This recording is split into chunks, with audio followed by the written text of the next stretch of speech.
Bom, vamos iniciar então a correção. Nosso primeiro exercício no concurso PROMIMP 2010. Utilize as informações a seguir para responder as questões de números 1 a 3. Então, esse enunciado ele vai ser usado em 3 questões, tá? A primeira já está aqui na sequência. Ele começa explicando um pouquinho os básicos, aí, umas teorias básicas do raciocínio lógico, mais especificamente da lógica proposicional. Então ele fala que proposição é uma sentença declarativa que pode ser classificada unicamente como verdadeira ou falsa. Sabíamos disso, está na nossa teoria lá já dos vídeos anteriores. Proposições compostas são sentenças formadas por proposições simples relacionadas por conectivos. Também nenhuma novidade para a gente. Se P e Q são proposições simples, então tio P e tio Q são respectivamente as suas negações. Os conectivos E e O são representados respectivamente por esses símbolos, espécie de circunflexo e algo parecido com V. E a condição implicação, também é um conectivo, é representada por seta. Reforço que o concurso não tinha obrigação de escrever isso. Pelo que nós já estudamos, faz parte do estudo você conhecer a simbologia. Mas ele fez questão aqui nesse concurso de colocar. Na primeira questão ele pede: assinale a alternativa que apresenta uma proposição composta cujo valor lógico é verdadeiro. A ideia aqui é que a gente consiga analisar cada proposição simples em verdadeiro e falso e através da análise dos conectivos a gente conclua se ao juntá-los a expressão se torna verdadeira ou falsa. Poderia dizer que é uma análise que nos leva a entender que é importante conhecer a tabela verdade. Mas com a ressalva, eu não preciso desenhar toda a tabela verdade do E, do OU, do implica. Na verdade, eu posso fazer a análise baseada nas anotações que eu pedi que vocês fizessem. Porque lá tem aquilo que eu preciso saber. O resto é consequência. Então, eu vou propor aqui do lado, até sugerir que no início vocês poderiam olhar. Depois, quando estiver mais próximo à prova do concurso, é importante vocês decorarem aquilo que vocês ainda não lembrarem. Mas, num primeiro momento, até para me facilitar aqui a explicação, ou para você realmente entender como usar cada regra, não seria problema você utilizar as anotações. Então, vou colocá-las aqui do lado e ela vai nos ajudar a responder essa primeira questão. Então, a letra A diz: 4 ao quadrado é igual a 2 à quarta. Para ficar mais espaçoso, vou fazer aqui embaixo.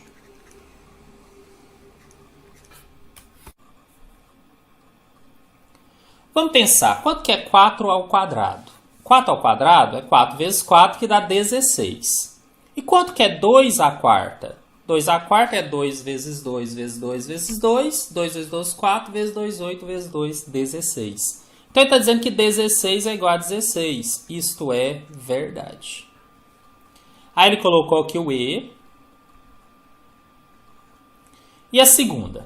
Menos 3 ao quadrado igual a menos 9. Gente, muito cuidado, que é um erro que muita gente comete em matemática. Quando você tem a potência e o sinal negativo está dentro do parênteses e o expoente é par, ele se torna positivo. Então, na verdade, o menos 3 ao quadrado, entre parênteses, seria menos 3 vezes menos 3. Se você multiplicar o sinal, vira mais 9. Então, na verdade, ele está dizendo que o mais 9 é igual a menos 9. Isso é falso. Então, aqui embaixo, já que eu estou julgando a letra A primeira parte, 4 ao quadrado igual a 2 à quarta, é verdadeira. Mas o menos 3 ao quadrado não é igual a menos 9. Isso é falso. Mas aí, não significa ainda que é falso. Vamos olhar. O que é a regra do E? Está aqui em cima. Somente verdadeiros se todos forem verdadeiros. Então, aqui eu tenho um verdadeiro e um falso. O resultado é falso. Portanto, a letra A não é a resposta desta questão. Vamos analisar a nossa letra B. Só para verificar aqui o que aconteceria com ela, para ter certeza se ela no final vai ser verdadeira ou falsa. Então ele fala aqui, letra B. 2 mais 3 igual a 6. 2 mais 3 é 5. 5 é igual a 6? Não. Então isso é falso. Aí você tem o símbolo de OU. 21 é primo. Bom, o que são números primos? Divisíveis apenas por 1 e por ele mesmo. O 21 é divisível por outros números, por exemplo, por 3, por 7. Então, o 21 não é primo. Então, nós temos mais uma expressão falsa. Bom, estou diante agora do conectivo OU. Qual que é a regra do OU? Somente falso se todos forem falsos. Todos são falsos. Então, o resultado é falso. Viram que com a regrinha aqui fica muito fácil? Por isso que eu falei para vocês decorarem. Né? Fica tranquilo analisar a questão. Agora mesmo vamos achar uma cujo resultado vai ser verdadeiro e vai ser o gabarito. É bem simples. Vamos à letra C. Ele fala que 7 é menor ou igual a 7. Esse igual me permite dizer que isso aqui é verdade. O 7 é ou menor ou igual a 7. Ela é igual. Então é verdadeiro. Aí ele põe um verdadeiro aqui e usa o sinal de implica. Menos 1 menor que menos 2. Já falei um pouquinho sobre números inteiros. Nós vamos ter uma aula depois sobre conjunto de números inteiros. Mas isso aqui acho que todo mundo entende. Quando você escreve aqui uma reta, os positivos crescem dessa forma e os negativos você tem que ter um cuidado. Quanto maior seu módulo, seu valor absoluto, menor ele é. Então quando ele fala que menos 1 é menor que menos 2, não é verdade. Para ser menor ele tinha que estar à esquerda. Então ele está dizendo que isso aqui é falso. Mas calma, ainda não dei a resposta da expressão.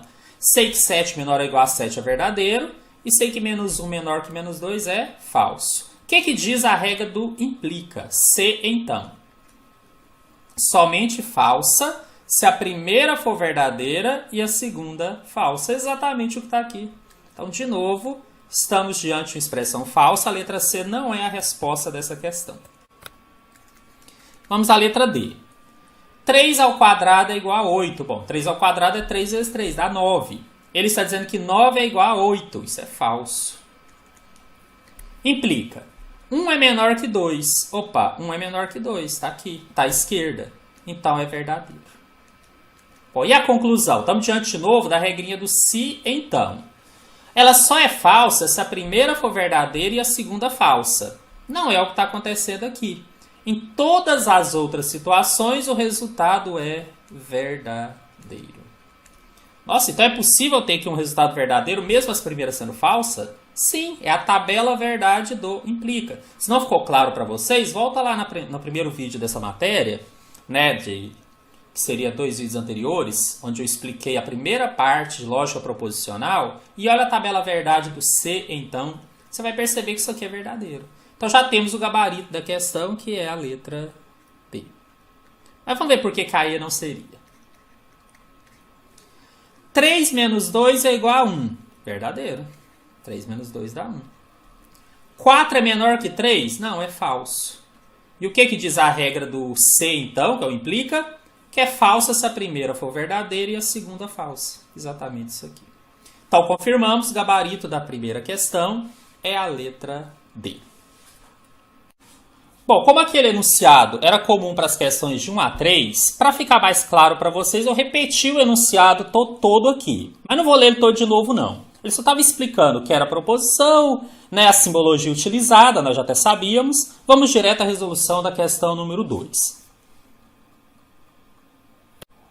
Aqui ele fala que a negação do P implica não que será. Gente, de novo, vocês têm algumas anotações, por enquanto podem consultar, depois vocês vão decorar as que vocês acharem mais importantes. O fato é, se você souber a regrinha, você vai matar essa questão aqui em menos de 1 minuto. E eu vou então colocar do lado aqui de novo, parte daquela anotação que nós fizemos, que era a parte da negação. Olha só como vai ficar moleza fazer a questão agora. Eu quero fazer a negação do implica. Olha, aqui nessa parte de baixo nós temos a negação do e, do ou e do implica, que é o se então. O que está dizendo essa regrinha aqui embaixo? Basta você negar o segundo e trocar a setinha, que é o implica, pelo e. Então, olha só, eu tenho isso daqui. Eu vou seguir ao pé da letra a regra, tá? Ele falou para negar o segundo, então o primeiro continua. Como é que eu nego uma negação? Também já estudamos isso. Negar a negação, um vai anular o outro. Mas eu vou fazer isso daqui a pouco. E ele mandou trocar esse símbolo de implica, que é a setinha, pelo e, que é para baixo. Ou seja, P, E, aí uma negação anula a outra, sobra o Q. Essa já é a resposta. Então, nosso gabarito aqui dessa questão se encontra na letra E. Falei para vocês que dava menos de 1 minuto. Deu até bem menos que isso. Basicamente, você conhecer a regra. E o contrário, né? Quem não conhecia a regra provavelmente não conseguiria resolver essa questão. Imagina você ficar montando tabelas verdades para saber o que é equivalente ou não, negar tudo, seria inviável. Pela regrinha fica muito, muito fácil mesmo. E ainda a partir daquele enunciado temos a questão número 3. Assinale a alternativa que apresenta uma proposição logicamente equivalente a não P implica que. Mesma história. Se você decorou aquelas regrinhas que eu falei que eram importantes, as suas anotações que valiam ouro, você vai matar essa questão também em menos de 1 minuto. Vou projetar aqui do lado para mostrar qual das regras eu vou usar. O que nós queremos aqui é uma proposição equivalente ao implica. Né? Nós temos aqui a primeira regrinha, é o equivalente, e a segunda também. Só que a primeira ele troca e mantém o símbolo de implica. A segunda ele troca pelo ou. Olhando as alternativas aqui, ele quer que você ache um equivalente também por implicação, também pelo se, então. Então a primeira regrinha que eu vou usar aqui. O que ele fala? Eu decorei isso, tá? É só trocar de posição e negar as duas. Pronto, se eu sei disso, eu resolvo a questão de uma maneira muito fácil. Então trocar de posição. Onde era P vira Q. Onde era não P vira Q. E onde era Q viraria não P. Só que além de trocar de posição, eu tenho que negar as duas. Então eu ponho um não aqui e um não aqui, que já tinha o não da própria expressão. Então ficou que não que implica. Aí a negação dupla, um não anula o outro, fica assim. Na verdade é só inverter, né, gente? Troquei de posição e troquei também a questão de ser negação ou não. Então o que veio primeiro, só que ele tem que ser negado. E o não P veio depois, que ser negado virou P. Só tomar esse cuidado. Mas ao pé da letra o que eu fiz foi só seguir a regra. Troquei de posição e neguei as duas. E essa alternativa já está aqui. A nossa resposta também já é o gabarito, é a letra D. Então o que eles queriam aqui nessa questão era só que você soubesse as regrinhas. Questão número 4. Se Marcos levanta cedo, então Júlia não perde a hora. É possível sempre garantir que... Aí letra A, vou ler algumas só. Se Marcos não levanta cedo, então Júlia perde a hora. Se Marcos não levanta cedo, então Júlia não perde a hora. E assim por diante. O que ele quer aqui que você tinha que enxergar? Ele quer que você encontre de novo uma proposição equivalente àquela que tinha sido proposta. Eu acho mais fácil se colocar por letras. Não é obrigatório, mas eu costumo fazer. Então eu vou chamar de P a primeira expressão. Marcos levanta cedo. E vou chamar de Q a implicação dele. Então, Júlia não perde a hora. Aí alguém pode dizer, professor, mas então já estou negando. Não, é questão de escolha.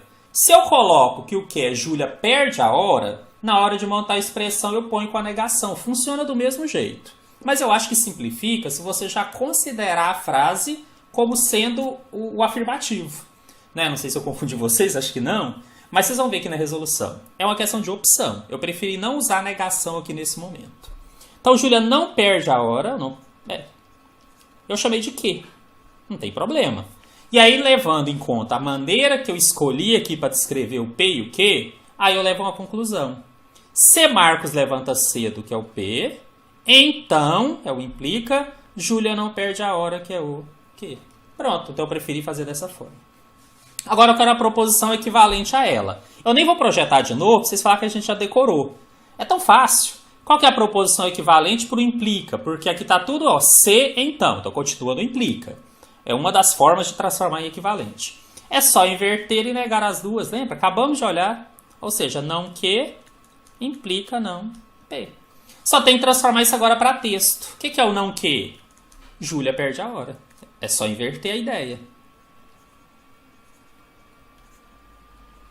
E o que é o não P? Marcos não levanta cedo.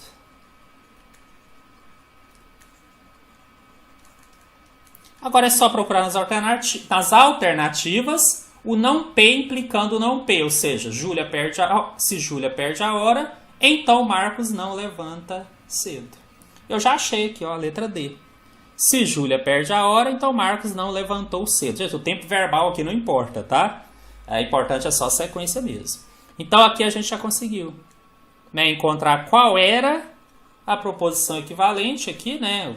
A equivalência desse C então, que é mais uma vez aquela regrinha que nós tínhamos usado agora há pouco. Dava para concluir sem escrever P e Q, mas acredito que dessa forma fica mais tranquilo. Na verdade, você só tinha que saber. Se você quer uma proposição equivalente, você troca as duas de lugar e nega as duas. Essa é uma das equivalentes do C, então, e os concursos adoram isso. Bom, questão número 5, ela lembra bastante a anterior, também vai falar de equivalência, então eu vou fazer uma proposta para vocês aí. Se você não tinha conseguido fazer o exercício anterior, ou não tinha tido tempo, eu vou fazer a proposta de você agora pausar o vídeo e tentar resolver a número 5, só para ver se você realmente já pegou o jeito, e depois fazer a correção. Quem já fez, segue o vídeo normalmente e vamos corrigir. O que diz a questão 5? Sempre que faz sol, Isabel passeia no parque. Com base nessa informação, é possível concluir que se Isabel passeia no parque, então é um dia do sol. Se Isabel passeia no parque, então não é um dia de sol e assim por diante. Só dei uma lida ali para entender que ele quer de novo uma equivalência. Então vou fazer bem parecido com o que eu fiz no anterior, né? A partir de P e Q, porque eu gosto sempre de chamar assim.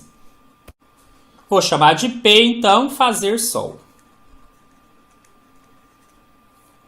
E aí vou chamar de Q, Isabel passeia no parque.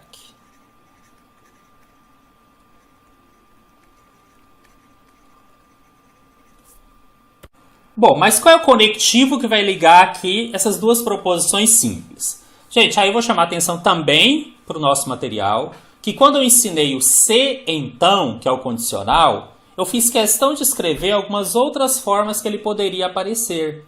E uma dessas formas era sempre que P, vírgula, Q. Tá? Se você não se lembra, é só voltar no material e dar uma olhadinha lá. Então, na verdade, escrever sempre que faz sol, vírgula, Isabel passeia no parque, é o mesmo que dizer se faz sol, então Isabel passeia no parque. É o mesmo que dizer que P implica Q. É uma das outras maneiras de escrever isso, tá?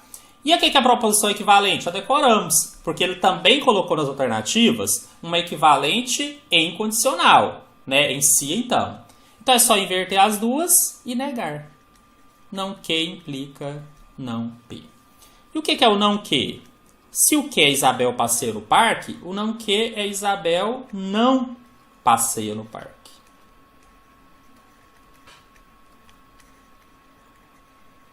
E o não P é não fazer sol.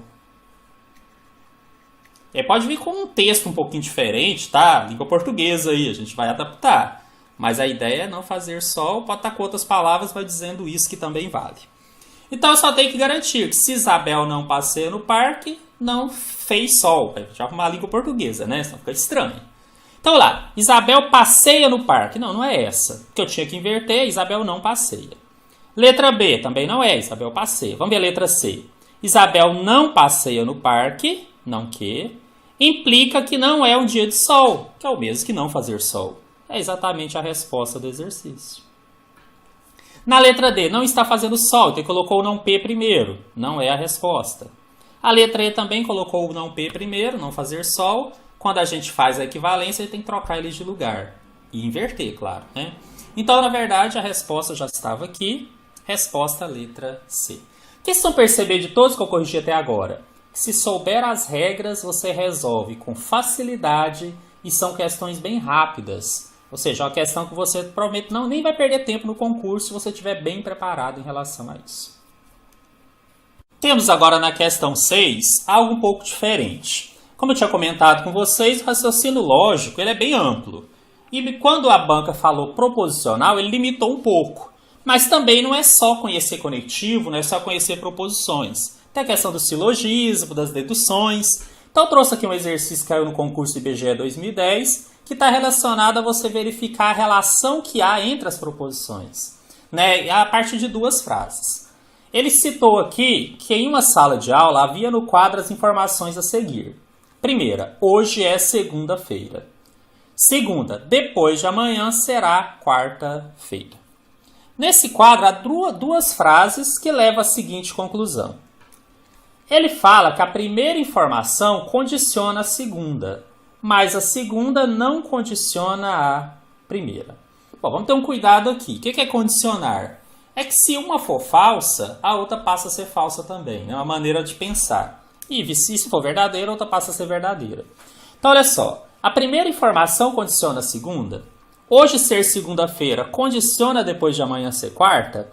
Com certeza. Porque se hoje não fosse segunda, depois de amanhã não seria quarta. Então, eu posso dizer que a primeira condiciona a segunda. Agora, e o contrário? Se eu disser depois de amanhã será quarta-feira e deduzir que hoje é segunda, posso dizer que estão condicionados? Também. Porque se depois de amanhã não fosse quarta-feira, hoje não poderia ser segunda, né? Não teria sentido. Então, a verdade é que a segunda também condiciona a primeira. Isso acontece ao mesmo tempo. Essa análise praticamente já me permite responder a questão.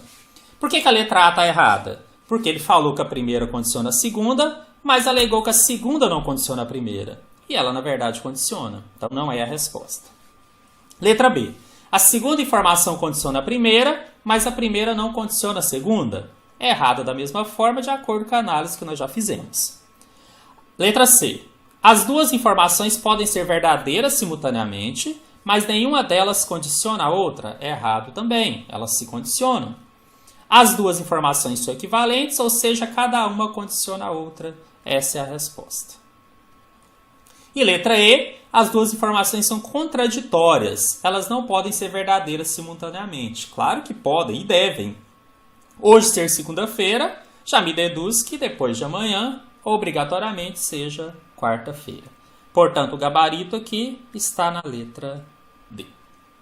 Bom, vamos entrar agora numa sequência de questões em que eu classifiquei como outros casos de raciocínio lógico, porque eles não usam exatamente aquelas teorias que tinham sido desenvolvidas, mas eles trabalham a questão de verificar se você consegue enxergar coisas, que seria um raciocínio lógico um pouco mais clássico. Então vamos lá só para treinar um pouquinho isso daí, caso a banca resolva cobrar, vocês estarão preparados. Em uma urna há 3 bolas pretas e 2 bolas brancas.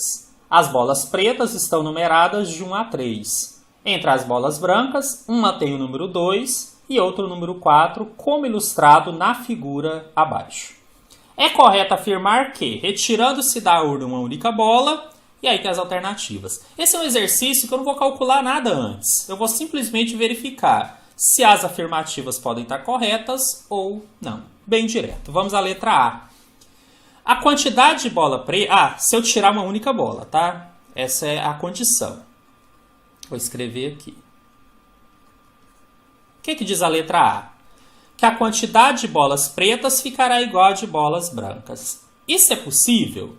É. Se eu tirasse, por exemplo, aqui o número 1, a quantidade de bolas pretas ficaria igual a de bolas brancas. O problema é, eu só posso marcar como verdadeira se eu puder garantir que isso esteja acontecendo. E esse é o grande ponto aqui dessa parte da matéria. Você entender que não é o fato de ser possível, é o fato de você poder ter certeza que não há outra forma, que ela sempre seria verdadeira. Tudo bem, se eu tirasse uma bola preta, realmente, a quantidade de pretas ficaria igual a de brancas. Mas eu tenho como garantir que eu vou tirar uma bola preta? Não. E se eu tirasse uma branca? Deixaria de ser verdade. Por isso, a letra A não pode ser a resposta. Reforço, só é resposta se eu garantir que para toda situação aquela afirmativa se torna verdadeira.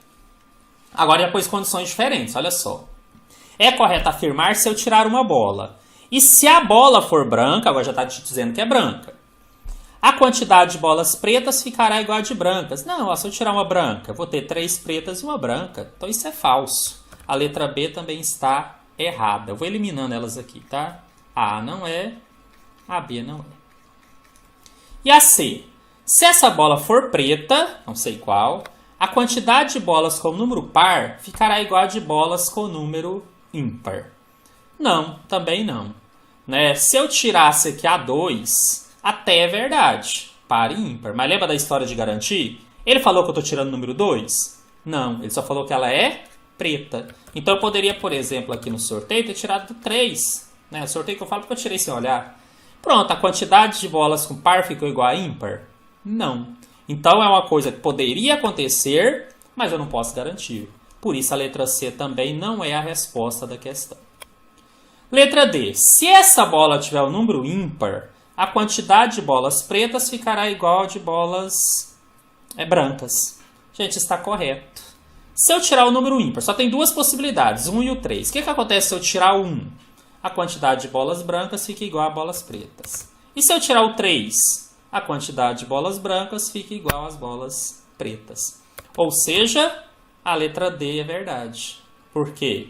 Porque eu posso garantir que se essa bola que eu tirei for ímpar, necessariamente a quantidade de bolas pretas ficará igual a de bolas brancas. E vamos ver por que a E está errada? A D é o gabarito, tá?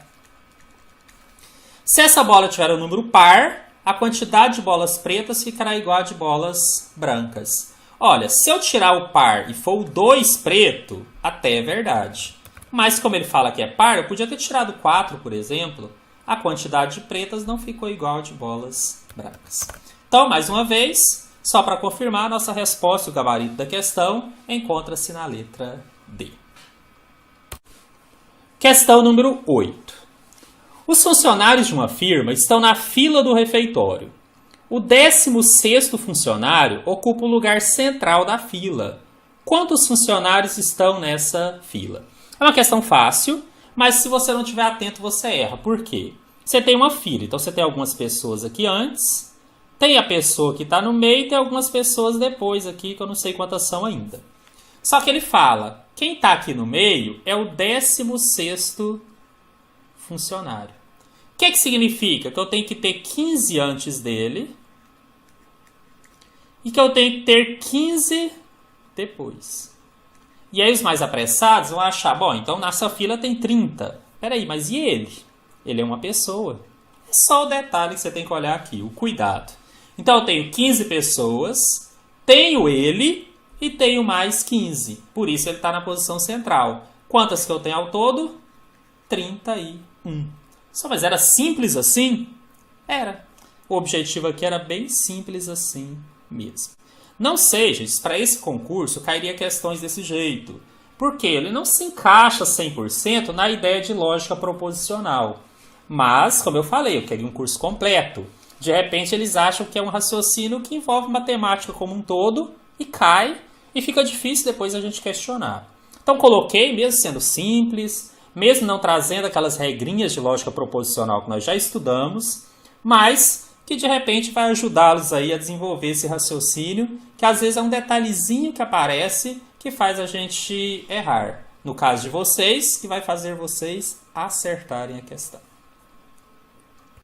Questão 9, esse do concurso do Banco do Brasil 2012. Quando a gente vê que é Banco do Brasil, a gente fica até um pouquinho mais atento, não é isso?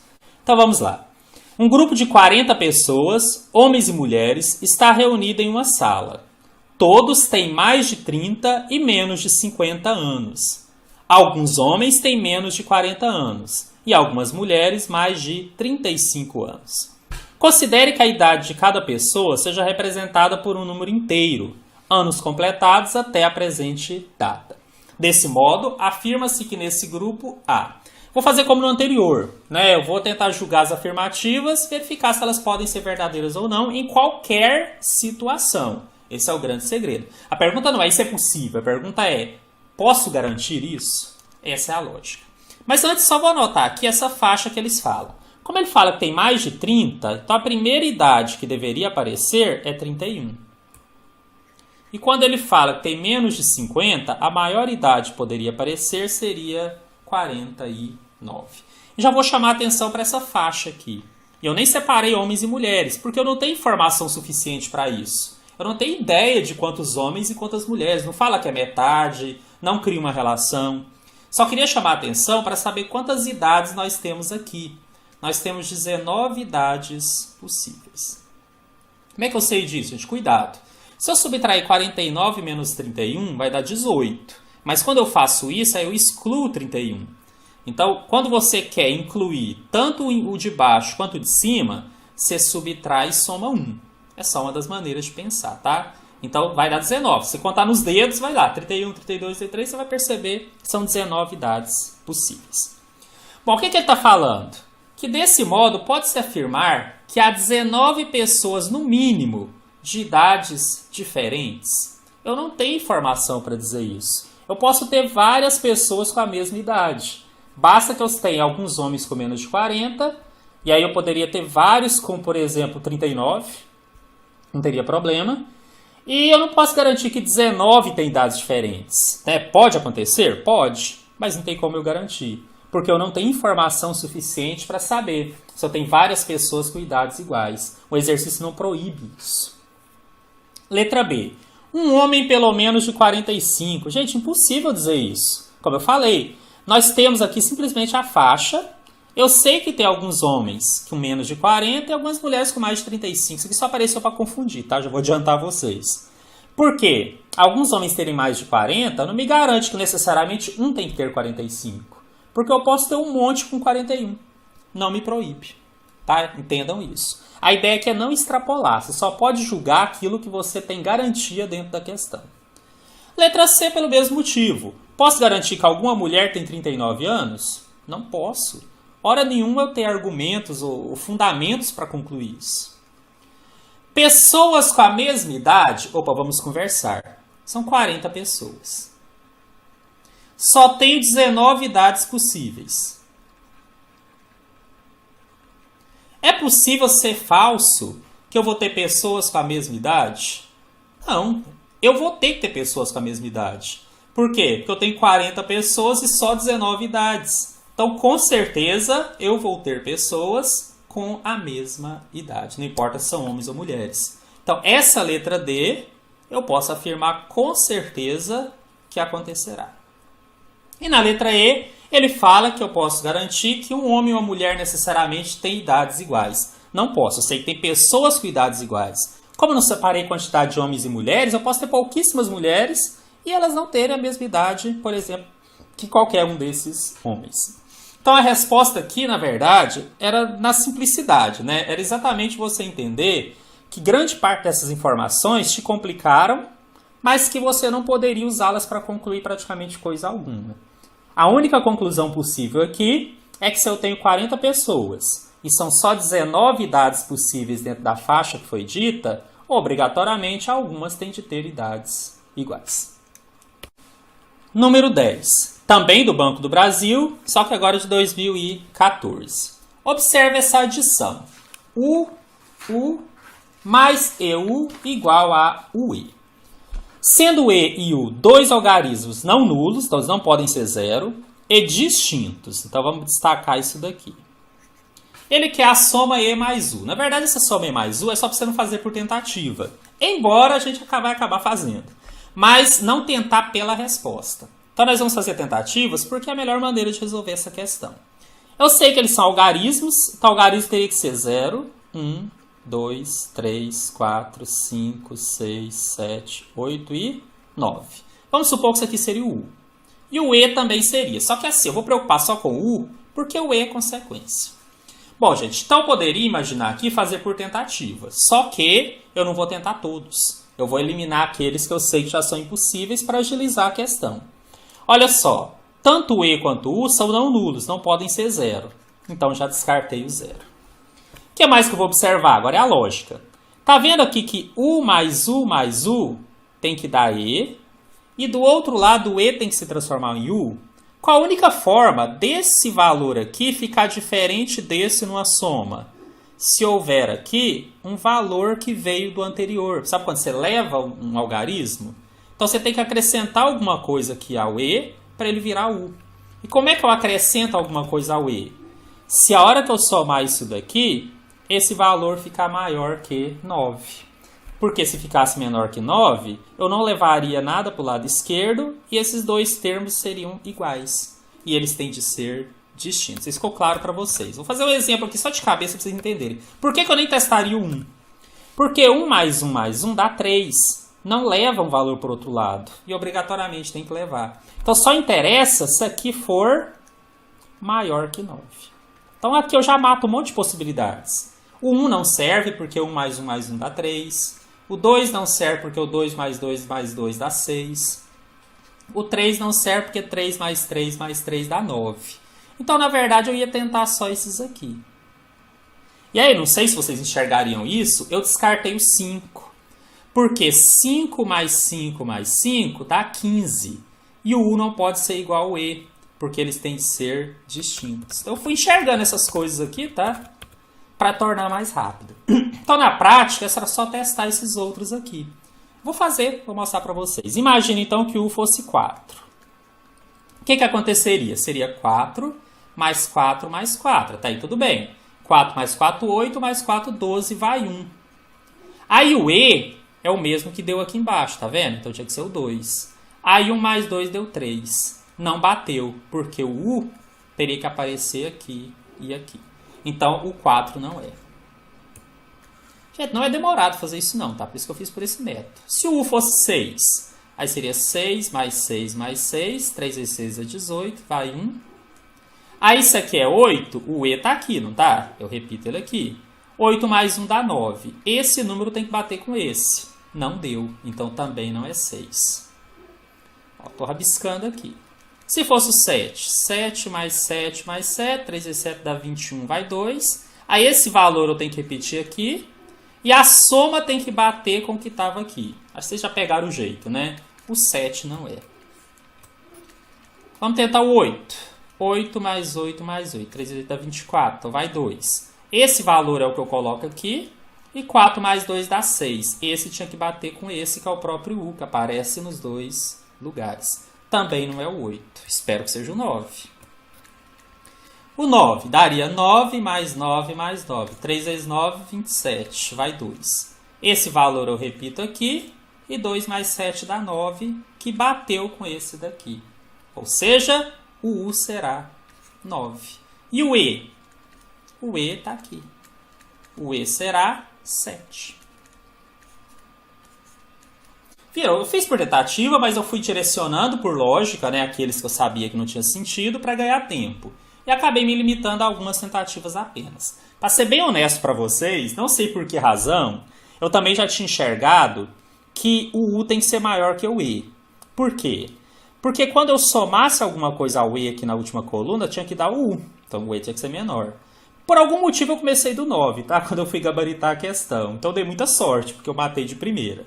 Mas como eu não esperava, e nem todo mundo iria fazer isso, agora eu estou resolvendo com vocês de novo. Eu estou fazendo realmente as tentativas. Mas na prática eu tinha conseguido, mas foi meio do chute mesmo. Eu já tinha eliminado os demais, resolvi começar do maior.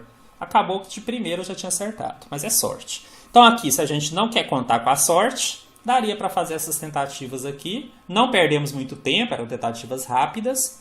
E nós chegamos aqui então na resposta. O E9 é 7, mas ele quer o E mais U. Então ele quer, na verdade, 9 mais 7. A resposta então está aqui na letra D. O gabarito é o número 16.